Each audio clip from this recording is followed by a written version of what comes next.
कार्तिक मास महात्म्य कथा अध्याय 3। Welcome to my YouTube channel Gyan Sagar में आपका बहुत बहुत स्वागत है। ऐसी ही आध्यात्मिक वीडियो जानने के लिए हमारे चैनल को सब्सक्राइब करें, लाइक करें, शेयर करें और इस चैनल को सब्सक्राइब करने के लिए ज्ञान सागर 602 पर सब्सक्राइब करें। इस चैनल पर सिर्फ आध्यात्मिक से जुड़ी ही वीडियो आपके सामने प्रस्तुत होगी।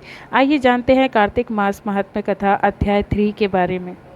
सत्यभामा ने कहा, हे प्रभु, आप तो सभी काल में व्यापक हैं और आप सभी काल आपके आगे एक समान है। फिर यह कार्तिक मास ही सभी मासों में श्रेष्ठ क्यों है? आप सब तिथियों में एकादशी और सभी मासों में कार्तिक मास को ही अपना प्रिय क्यों कहते हैं?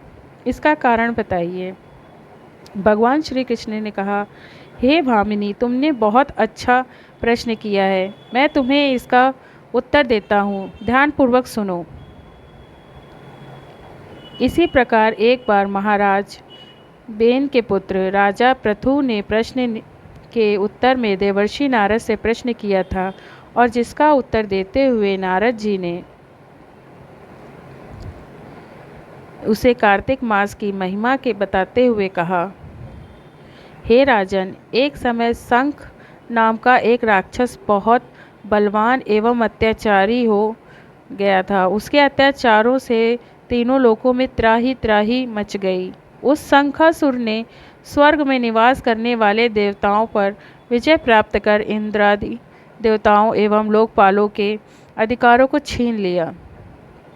उससे भयभीत होकर समस्त देवता और अपने परिवार के सदस्यों के साथ समेरु पर्वत की गुफाओं में बहुत दिनों तक छिपे रहे। तत्पश्चात वे निश्चिंत होकर समेरु पर्वत की गुफाओं में ही रहने लगे। उससे भयभीत होकर समस्त देवता अपने परिवार के सदस्यों के साथ समेरु पर्वत की गुफाओं में बहुत दिनों तक छिपे रहे। तत्पश्चात वे निश्चिंत होकर समेरु पर्वत की गुफाओं में ही रहने लगे। उधर जब शंखासुर को इस बात का पता चला तो देवता आनंद पूर्वक समेरु पर्वत की गुफाओं में निवास कर रहे हैं, तो उसने सोचा कि ऐसी कोई दिव्य शक्ति अवश्य है जिसके प्रभाव से अधिकारहीन यह देवता अभी भी बलवान है। सोचते सोचते वह इस निर्णय पर पहुंचा कि वेद मंत्रों के बल के कारण ही देवता बलवान हो रहे हैं। यदि इनमें वेद छीन लिए जाएं तो वे बलहीन हो जाएगा। ऐसा विचार कर शंखासुर ब्रह्मा जी ने के सत्यलोक से शीघ्र ही वेदों को हर लाया।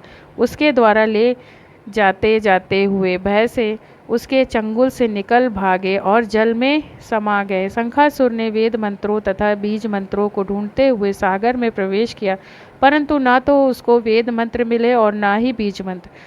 जब शंखासुर सागर से निराश होकर वापस लौटा तो उस समय ब्रह्मा जी पूजा की सामग्री लेकर सभी देवताओं के साथ भगवान विष्णु की शरण में पहुँचे और भगवान को गहरी निद्रा से जगाने के लिए गाने बजाने लगे और धूप गंध आदि से बारंबार उनका पूजन करने लगे। धूप दीप नवेद आदि अर्पित किए जाने पर भगवान की निद्रा टूटी और वे देवताओं के सहित ब्रह्मा जी को अपना पूजन करते हुए देखकर बहुत प्रसन्न हुए तथा कहने लगे, मैं आप लोगों के इस कीर्तन एवं मंगल आचार से बहुत प्रसन्न हूँ। आप अपना अभिष्ट वरदान मांगिए, मैं अवश्य प्रदान करूँगा। जो मनुष्य अनिश्य शुक्ल की एकादशी से अश्विन शुक्ल की एकादशी से देवोत्थान एकादशी तक ब्रह्म मुहूर्त में उठकर मेरी पूजा करेंगे, उन्हें तुम्हारी ही भांति मेरे प्रसन्न होने का कारण सुख की प्राप्ति होगी। आप लोग जो पाद्य अर्घ्य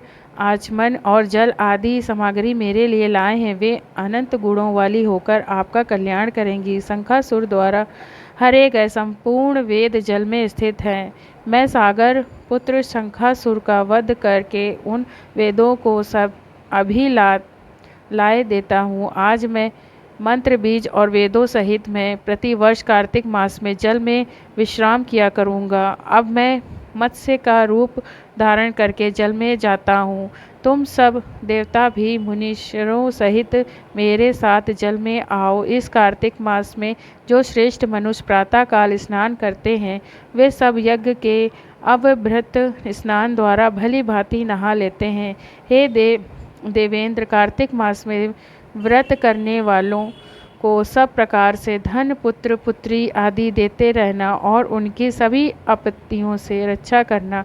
धनपति कुबेर, मेरी आज्ञा के अनुसार तुम उनके धन्य धान्य की वृद्धि करना, क्योंकि इस प्रकार का आचरण करने वाला मनुष्य मेरा रूप धारण करके जीवन मुक्त हो जाता है। जो मनुष्य जन्म से लेकर मृत्यु प्रयत्न विधि पूर्वक इस उत्तम व्रत को करता है वह आप लोगों का भी पूजनीय है। कार्तिक शुक्ल पक्ष की एकादशी तिथि को तुम लोगों ने मुझे जगाया है, इसलिए यह तिथि मेरे लिए अत्यंत प्रतिदायिनी और माननीय है। हे देवता, यह दोनों व्रत नियम पूर्वक करने से मनुष्य मेरा सानिध्य प्राप्त कर लेते हैं। इन व्रतों को करने से जो फल मिलता है वह अन्य किसी व्रत से नहीं मिलता। अतः प्रत्येक मनुष्य को सुखी और निरोग रहने के लिए कार्तिक महात्म एकादशी की कथा सुनते और हुए उपयुक्त नियमों का पालन करना चाहिए। धन्यवाद। आपको कहानी कैसी लगी? हमारे चैनल को लाइक करें।